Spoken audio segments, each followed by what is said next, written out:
Salut à tous. Une fois encore, nous nous rendons au Codan Art Center pour l'expo Arte Laguna Prize qui se tient encore à la Galerie Rotunda jusqu'au 14 août. Suivez la ligne.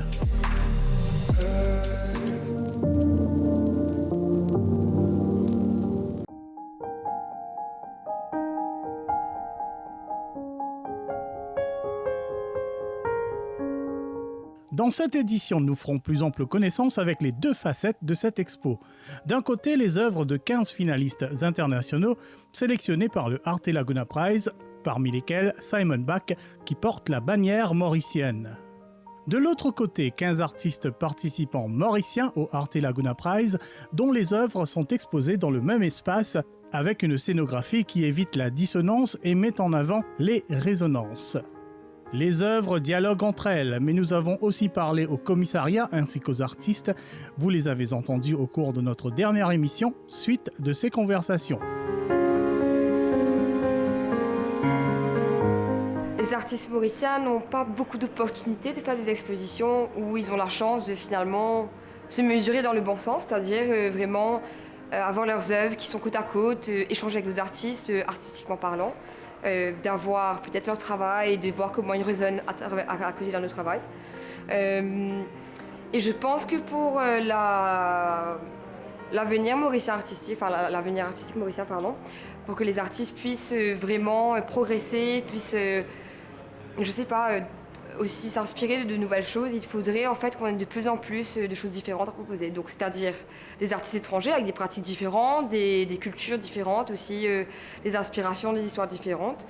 Et finalement, les voir comment est-ce que ça résonne avec notre histoire mauricienne et les artistes mauriciens. Grande habituée des expos collectives, l'artiste Gada s'adonne aussi au photoreportage. La profession nourrit l'art de cet artiste d'origine suisse qui vit et travaille à Maurice et qui cultive une passion pour la diversité humaine et culturelle. Elle est également auteure de 2 livres à succès, Mauritius No Comment et Mauritius Street Art.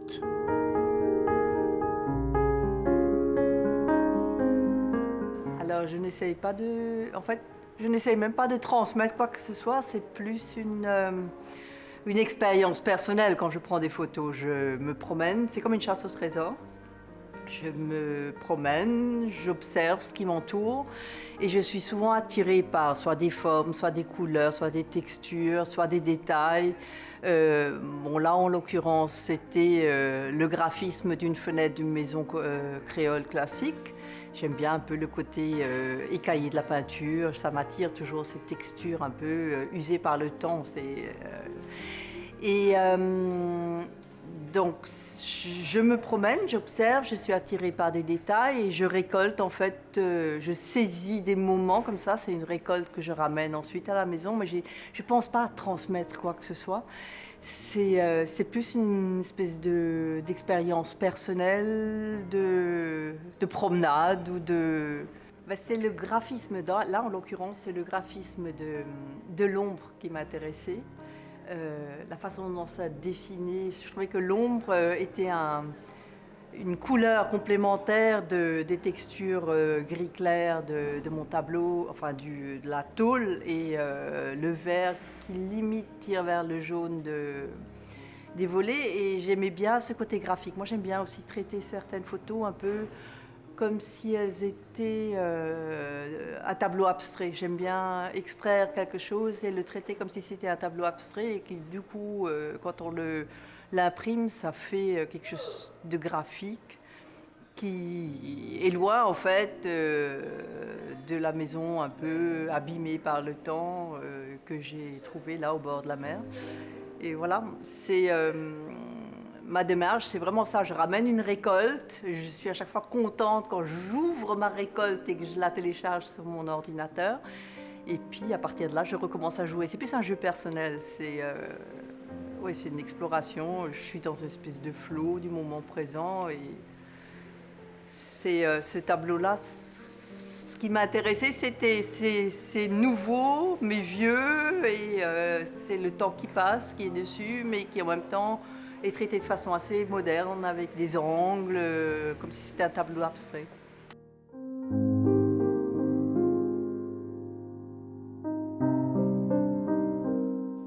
Le propos artistique de Raymond Levantard fait office d'invitation à un voyage singulier, celui d'une interrogation de l'ordre émergent du chaos.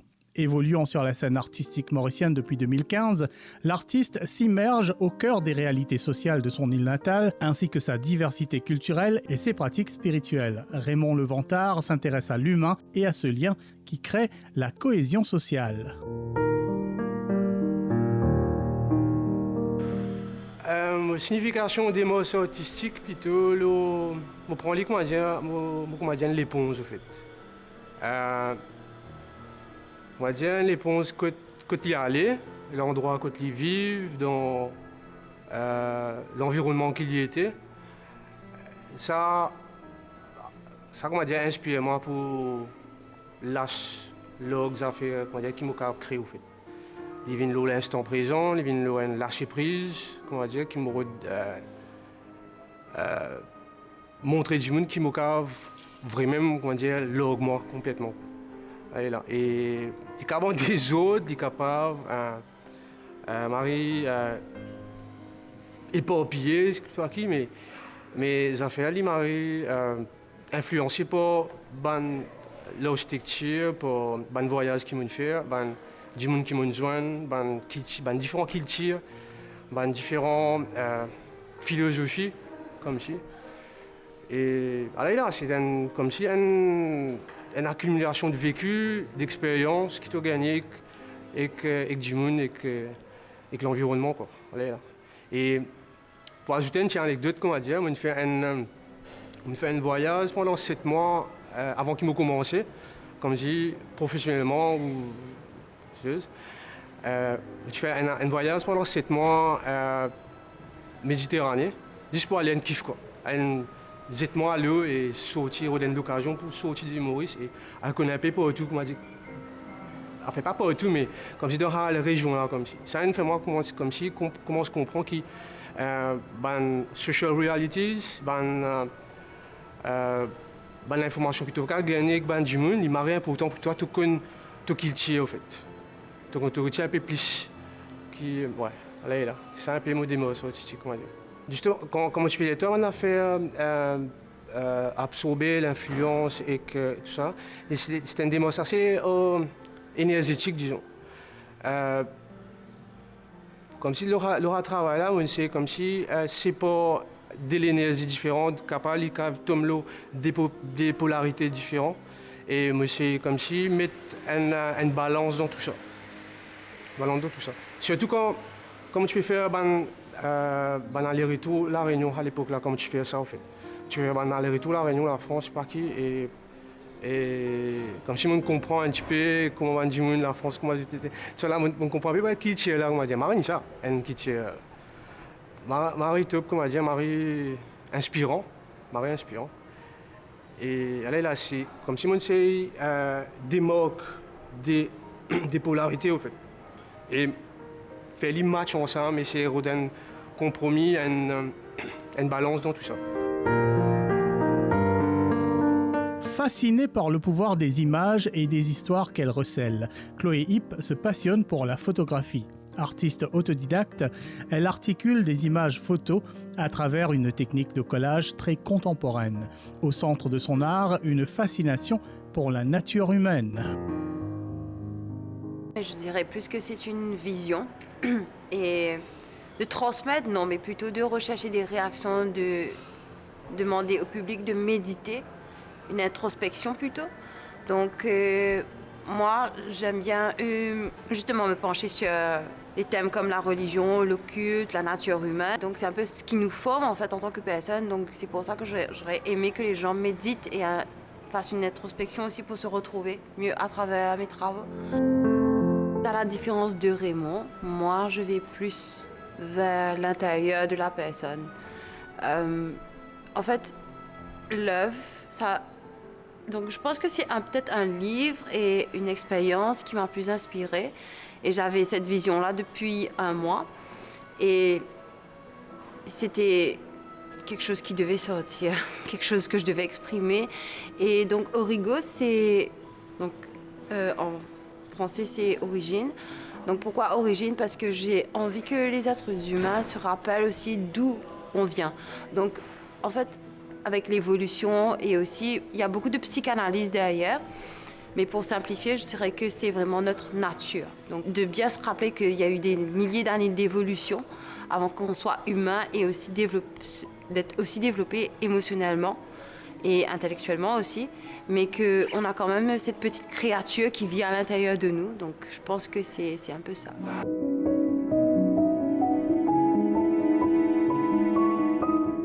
Max Anish Gauria prend à la fois une position d'auteur et de spectateur par rapport à ses œuvres. Ce qui se projette sur le canevas est souvent la résultante et l'exorcisme de tourments internes. Dans son élan de création, il se laisse emporter par le flux de la vie. Au centre de son art se trouve une tentative de rationaliser son irrationalité.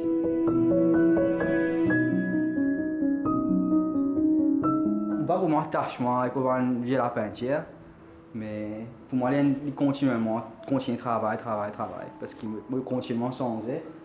Donc, comme je dis ça, je pense à l'année dernière, mais je ne pas considérer moi comme l'année dernière. Je suis différent, ça année là, donc mon style a changé. Enfin, on apprend pas à comprendre, parce que tout le monde a vie, on essaie de comprendre. Et une fois, on apprend à se faire, apprécier, pas comprendre. Et comme il vient plus naturellement, comme on décide de pas comprendre ce qu'il veut faire, on y pense trop beaucoup et perd du temps. Donc pour moi, c'est un lâcher prise, c'est plus une forme d'expression. Et quand on regarde la peinture, je trouve c'est une pensée, une émotion dans le passé. Je ne pas vraiment relier moi avec lui, mais je ne pas attacher avec lui, mais je respecte lui dans une façon. Comme je suis petit, tu as un livre que tu faisais un rôle de personnage. Donc pendant mon carrière artistique, je arrive à un point que je suis content de rôder trop bonnes affaires. Donc pour moi, les parties qui étaient observées, tout tourne sur la tête, tout était. Donc le fait de faire la peinture là, on fait à l'envers. Mais avant de à côté là, moi je trouve un taureau qui fait galoper. Je ne sais pas beaucoup de monde trouve. Mais moi, je suis content du mouvement qu'on peut trouver là. Donc vraiment, mais je commence par une déesse, Durga, qui peut tuer Mahishasura, un démon de lust. Et que Mahishasura, dans le mythe indien, il y a un taureau. Donc on a Durga, le lion à l'envers, qui peut tuer le démon taureau là. Et qu'il y a moi, pendant une période l'année dernière, qui est personnelle, mais là-dedans. Comme un diary, comme un journal qui me fait c'est une métaphore, c'est un mythe pour exprimer, pour capable de montrer ce qui me peut passer dans ma vie. C'est intéressant. Le commissariat et la scénographie de l'expo accordent beaucoup d'importance à cette ouverture créée pour l'art mauricien dans l'espace même où sont exposés les finalistes internationaux de ce concours.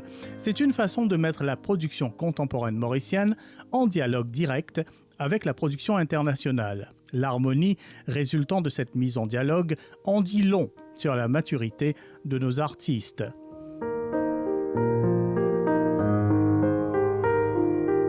Par rapport à la production mauricienne, donc bien sûr tout se qualifierait ici d'art contemporain. Les thèmes abordés sont parfois très mauriciens dans un sens où on va, en tant que mauricien, nous on va se retrouver dans ces œuvres. Mais il y a aussi d'autres œuvres qui sont plus conceptuelles ou abstraites, qui relèvent plus d'une réflexion plus globale qu'une réflexion mauricienne. Je ne dis pas qu'il y en a une qui est mieux que l'autre, c'est juste différentes approches. Mais dans tous les cas, je pense que les artistes mauriciens ont beaucoup à gagner justement en connectant avec d'autres artistes internationaux, du mieux qu'ils peuvent en voyageant ou en laissant leur œuvre voyager. Pour qu'elle soit vue et appréciée par d'autres spectateurs que l'audience mauricienne.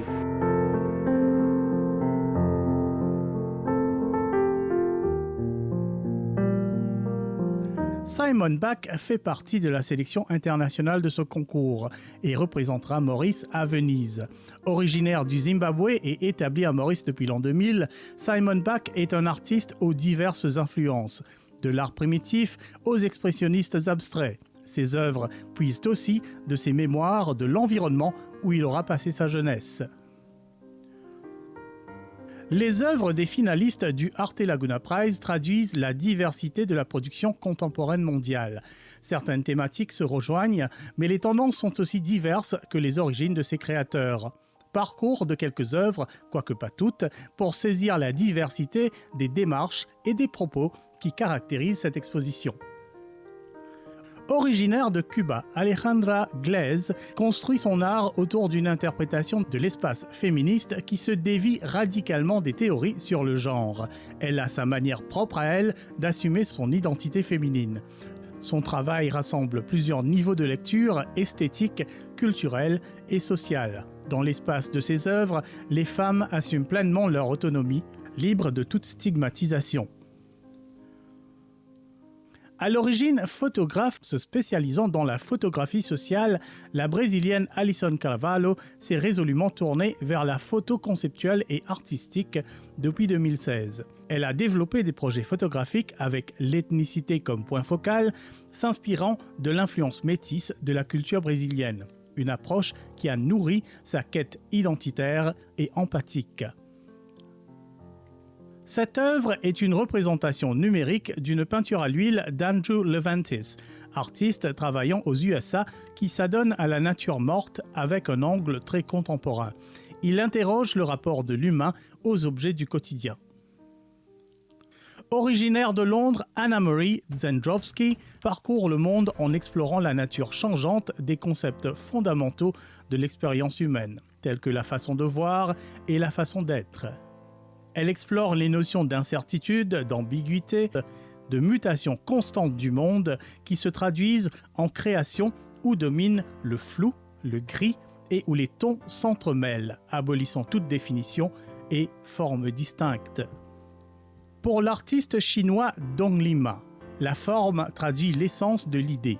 Ses travaux se déclinent en différents médiums comme les peintures à l'huile et les installations. L'art contemporain, selon lui, se doit de refléter l'évolution technologique et humaine.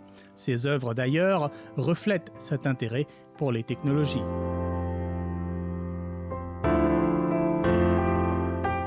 Dans sa pratique artistique, la Thaïlandaise Pontip Patanachon fusionne les traditions et les concepts contemporains. Ayant étudié et fait des recherches sur le processus de création des fresques dans les temples, elle applique ses connaissances et ses compétences dans la création d'œuvres qui font écho aux traditions des peintres du passé. Les œuvres de Vipul Prajapati, originaire du Gujarat, prennent racine dans le monde ouvrier contemporain. Ses thématiques dominantes sont axées autour des lieux de travail, des chantiers et des ouvriers. Ces œuvres, exposées dans le cadre de cette expo, ont été conçues à base de boîtes d'allumettes qui reflètent sa vision du monde. D'origine japonaise, Yumi Nishimura a appris seule les techniques de tissage à la main de la tapisserie japonaise. Aujourd'hui, ses créations sont des tapisseries contemporaines, zen et minimalistes, qui font la fusion de l'art, de l'artisanat, de l'architecture et du design, tout en rendant la tradition pertinente dans les espaces d'art contemporain.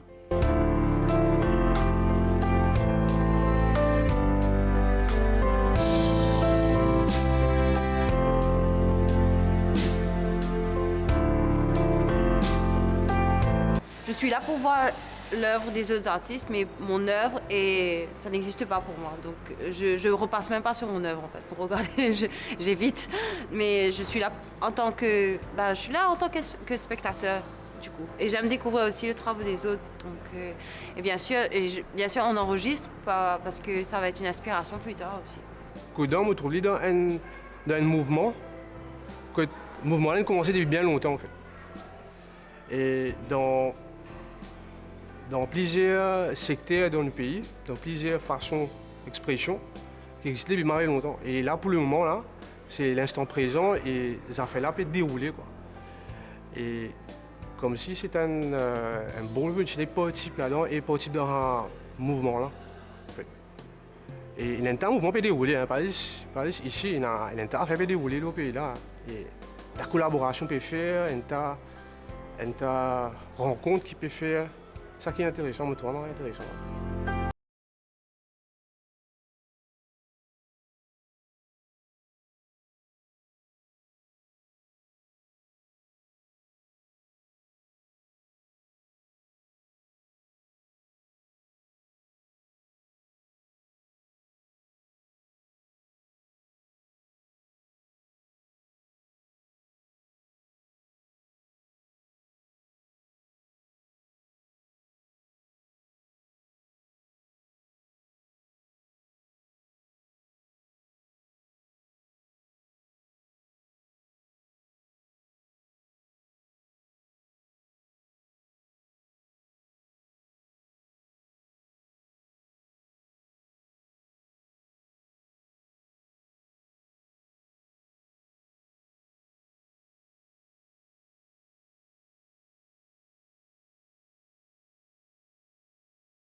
On est dans les coulisses, on a l'impression que tout va mal, mais néanmoins j'ai eu beaucoup de réponses très positives des personnes qui ont pu participer à la soirée d'ouverture, mais aussi même des artistes internationaux qui n'étaient pas présents pendant l'expo, mais qui ont pu voir à travers les live feeds et les photos la réalisation de l'expo, et qui étaient très impressionnés et très heureux de voir leur œuvre parmi tant d'autres ici au Colonial Center. Donc, malgré tous ces aléas qu'on a eus par rapport à nos contraintes logistiques dues à la pandémie, et le fait de pouvoir quand même bénéficier de ce genre d'opportunités, même dans des situations qui sont dures pour tout le monde, je pense qu'il faut qu'on en soit très fiers, et il ne faut pas non plus oublier à quel point on a besoin de ça. Et oui, j'incite tout le monde à venir voir l'expo pour vraiment pouvoir s'imprégner de ces différentes formes d'art qui viennent des quatre coins du continent. Donc c'est vraiment un bon moyen de retirer de l'inspiration. Donc je dirais aux gens de venir. Ouais.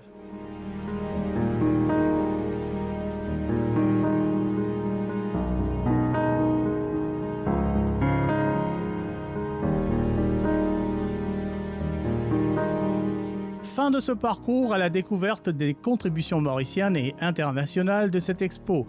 Ce n'est là qu'un aperçu de ce qui vous attend au Codan Art Center jusqu'au 14 août, une occasion rare de découvrir un beau panorama de la production artistique contemporaine mondiale et mauricienne. Voici les détails nécessaires, on se retrouve dans une semaine, restez en ligne.